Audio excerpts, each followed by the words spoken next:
Hi, அனைவருக்கும் வணக்கம். நான் மருத்துவர் ஜனா. இந்த வீடியோ எதை பற்றின்னு பார்த்தீங்கன்னா, தாய்ப்பாலை பற்றின ஒரு முக்கியத்துவத்தை பற்றி தான்.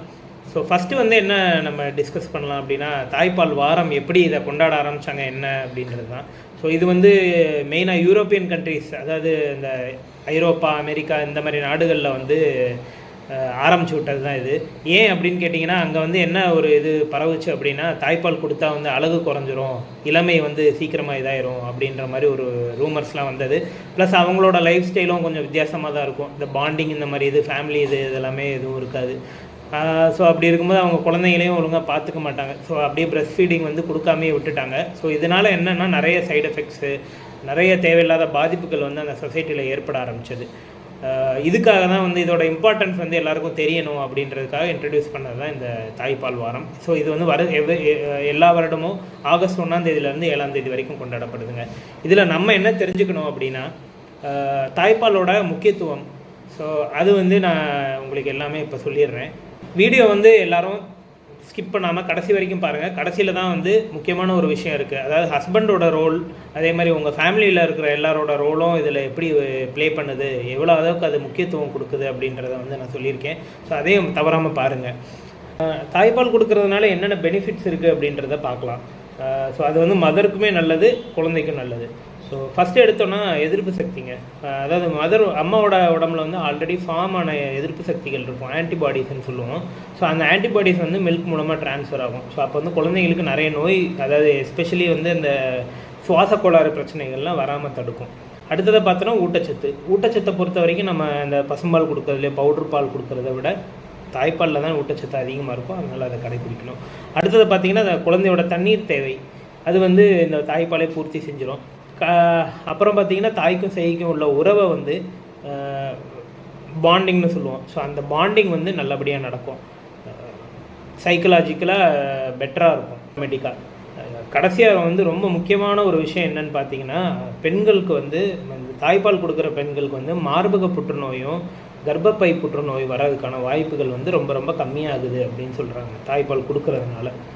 அடுத்ததாக குழந்தையோட மூளை வளர்ச்சிக்கு இந்த டிஹெச்ஏ அப்படின்னு ஒரு காம்பனண்ட் இருக்குங்க தாய்ப்பாலில், டோகோசைக்சினுயிக் ஆசிட். ஸோ இது தாய்ப்பாலில் மட்டும்தான் இருக்கும். ஸோ இது குழந்தையோட மூளை வளர்ச்சிக்கு ரொம்ப ரொம்ப முக்கியம். அதனால் கண்டிப்பாக முதல் 6 மாதங்கள் தாய்ப்பால் மாத்திரம் கொடுங்க, வேறு எதுவும் கொடுக்காதீங்க. இப்போ என்னென்னா, பால் சுரக்கிறதுக்கு சைக்கலாஜிக்கல் எதுவும் ஒரு இம்பார்ட்டண்ட்டுங்க. அதாவது சைக்கலாஜிக்கல்னால் நம்ம இந்த மைண்டு ஃப்ரீயாக இருக்கணும், ஸ்ட்ரெஸ் இருக்கக்கூடாது.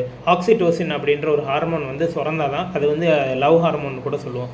ஸோ அதெல்லாம் சுரந்துச்சு அப்படின்னா தான் நம்ம குழந்தைக்கு பால் கொடுக்கும்போது அது நல்லா சுரக்கும். ஸோ நிறைய பேருக்கு எனக்கு என்ன ஆகும் பிரச்சனை அப்படின்னா, பால் சுரக்காது, பால் பத்தலை அப்படின்னு சொல்லிட்டு நம்ம பவுடர் பால் இந்த மாதிரிலாம் கொடுப்போம். ஸோ இதனால தான் அந்த குழந்தைக்கு நிறைய பிரச்சனைகள் வரும். அதாவது மோஷன் சரியாக போகாது, இல்லை லூஸ் மோஷனாக போகும், பச்சை கலரில் போகும். நம்ம அதே மாதிரி இந்த பால் பவுடர் கலக்கும்போது தண்ணி சரியாக மிக்ஸ் பண்ணலை அப்படின்னா அது இன்ஃபெக்ஷன்ஸ் உண்டாக்கும். ஸோ இது எல்லாமே நம்ம தாய்ப்பால் கொடுத்தோன்னா தவிர்த்துக்கலாம். அடுத்ததாக பார்த்தீங்க அப்படின்னா, தாய்ப்பால் பத்தலை அப்படின்றவங்களுக்கு ஒரு சில டேப்லெட்ஸ், மெடிசன்ஸும் இருக்குது. அதே மாதிரி ஆயுர்வேதத்தில் பவுடர்ஸ் அந்த மாதிரி இதெல்லாமே இருக்குது. ஸோ நம்ம வீட்டில் பெரியவங்க இருந்தோன்னா இருப்பாங்க எப்படியும். ஸோ அவங்ககிட்டலாம் கேட்டிங்க அப்படின்னா அவங்க அடுத்து என்ன சாப்பிட்டா பால் அதிகமாக சுரக்கும் அப்படின்றதெல்லாம் சொல்லுவாங்க. ஸோ அதை பற்றி நான் டிஸ்கஸ் பண்ணல. அதே மாதிரி ஒரு சில டேப்லெட்ஸுமே இருக்குது. உங்களுக்கு அது எதுவும் ஆயுர்வேதிக் ஃபுட்டு இதெல்லாம் ஒர்க் ஆகலைன்னா நம்ம டேப்லெட்ஸும் எடுத்துக்கலாம். ஸோ உங்களோட ஒஜிஷியன் பிரசவம் பார்த்த டாக்டர்கிட்டே நீங்கள் கேட்டு வாங்கிக்கலாம். ஸோ அதெல்லாம் நீங்கள் ஃபாலோ பண்ணிக்கோங்க. இது எல்லாத்தையும் விட இப்போ கடைசி முக்கியமான ஒரு பாயிண்ட்டுக்கு வருவோங்க. இது என்னன்னு பார்த்தீங்க அப்படின்னா, நம்ம ஹஸ்பண்ட்ஸோட ரோல். அதே மாதிரி வீட்டில் இருக்கிற நீங்கள் யார் கூட இருக்கீங்களோ, அம்மா கூட இருக்கலாம், இல்லை நீங்கள் மாமியார் வீட்டிலே இருக்கலாம்.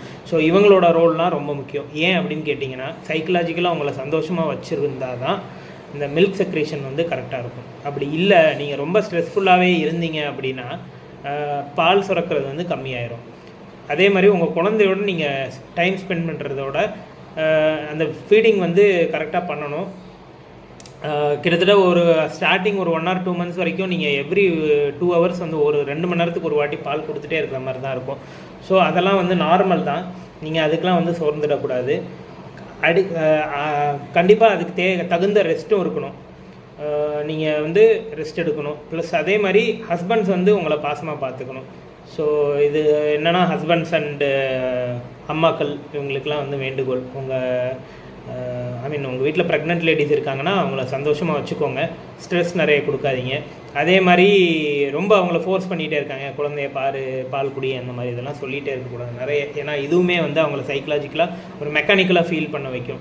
ஸோ அப்போ வந்து அவங்க வந்து இன்னும் ஸ்ட்ரெஸ் ஆவாங்க. ஸோ அது போக வந்து ஒரு சிலருக்கு வந்து இந்த போஸ்ட்மார்ட்டம் டிப்ரெஷன் ஒரு பிரச்சனை வரும். ஸோ இந்த போஸ்ட்மார்ட்டம் டிப்ரெஷன் வந்து ரொம்பவே டேஞ்சரஸ். அந்த மதருக்குமே டேஞ்சரஸ்ஸு, அவங்க பெற்றெடுத்த குழந்தைக்குமே ரொம்ப டேஞ்சரஸ். அவங்க வந்து அந்த போஸ்ட்மார்ட்டம் டிப்ரெஷன் இல்லை போஸ்ட்மார்ட்டம் சைக்கோசிஸ்லாம் வந்தது அப்படின்னா தே கேன் ஹார்ம். அதாவது அவங்க வந்து அவங்களுக்குமே ஏதாவது ஒரு ஆபத்தான ஒரு இதை விளைவிக்கலாம், இல்லை குழந்தைய கூட ஆபத்தை விளைவிக்கலாம்.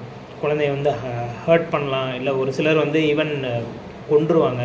ஸோ அதெல்லாம் வந்து ஒரு டேஞ்சரான ஒரு இது. ஸோ அந்த அளவுக்கு நம்ம போவிடாமல் பார்த்துக்கிறது வந்து வீட்டில் இருக்கிறவங்களோட பொறுப்பு. It can be husband, it can be mother, யாராக இருந்தாலும் சரி. ஸோ இது வந்து ரொம்ப முக்கியமானதுங்க. அதை தான் நான் கடைசியில் சரி சொல்லிவிட்டு இந்த வீடியோ முடிக்கலான்னு தான் பிளான் பண்ணியிருக்கேன். ஸோ அதனால் சைக்கலாஜிக்கல் இதை நல்லா பார்த்துக்கோங்க. வெளியே போங்க, பார்க்கெலாம் போங்க, இல்லை படத்துக்கு போய்ட்டு வாங்க, எங்கேயாவது உங்களுக்கு எங்கே என்டர்டெயின்மெண்ட் இருக்கோ இல்லை எது பிடிக்குமோ அதை பண்ணுங்கள். ரிலாக்ஸ் பண்ணிக்கோங்க, அதுதான் மெயின். ஸோ ஜஸ்ட் மெக்கானிக்கலாக இருந்துகிட்டே இருந்தோம் அப்படின்னாலும் அதுவும் வந்து ஒரு ஸ்ட்ரெஸ் தான். ஐ ஹோப் இந்த வீடியோ யூஸ்ஃபுல்லாக இருக்கும்னு நினைக்கிறேன். வீடியோ நான் பிடிச்சிருந்ததுன்னா கண்டிப்பாக சேனலுக்கு சப்ஸ்கிரைப் பண்ணிக்கோங்க, மற்றவங்களுக்கும் ஷேர் பண்ணுங்கள் யாருக்கு தேவைப்படுதோ. தேங்க்யூ.